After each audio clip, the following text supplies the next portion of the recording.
गरुड़ पुराण तीसरा अध्याय।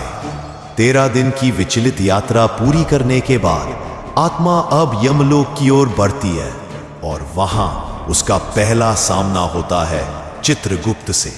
वही चित्रगुप्त जिनके पास हर जीव का पूरा जीवन, हर कर्म, हर पाप पुण्य लिखा होता है। गरुड़ पुराण बताता है कि जैसे ही आत्मा यमलोक के द्वार पर पहुंचती है, उसका नाम पुकारा जाता है और चित्रगुप्त अपने विशाल ग्रंथ से उस आत्मा का पूरा हिसाब खोलते हैं। आत्मा की आंखों के सामने वो हर दृश्य आता है जिसे उसने जीवन में किया होता है। किसे धोखा दिया, किसे दुख पहुंचाया, किसका भला किया और किस पल भगवान को याद किया।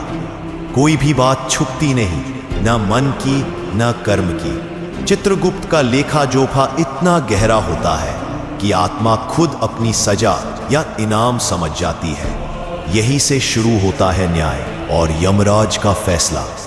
गरुड़ पुराण कहता है, कर्मणा जायते जंतुः कर्मणै वर्धते नरः सुखम दुखम भयम क्षेमम कर्मणैवाभिपद्यते। अर्थात हर प्राणी अपने कर्मों से ही जन्म लेता है, कर्मों से ही बढ़ता है और सुख दुख, भय या मुक्ति भी उसे कर्मों से ही प्राप्त होती है।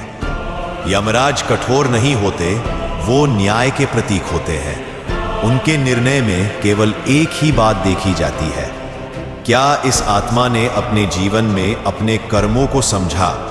अगर हाँ, तो उसे पुनर्जन्म का एक और अवसर दिया जा सकता है और अगर नहीं, तो उसे नरक की ओर प्रस्थान करना होता है।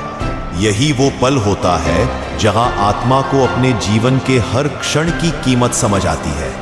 और अब अगले अध्याय में जानिए नरक की वो यात्रा जो केवल सुनी थी, पर अब आत्मा उसे स्वयं भोगेगी। जुड़े रहिए गरुड़ पुराण के अगले भाग में और इस गूढ़ ज्ञान को जरूर आगे साझा कीजिए।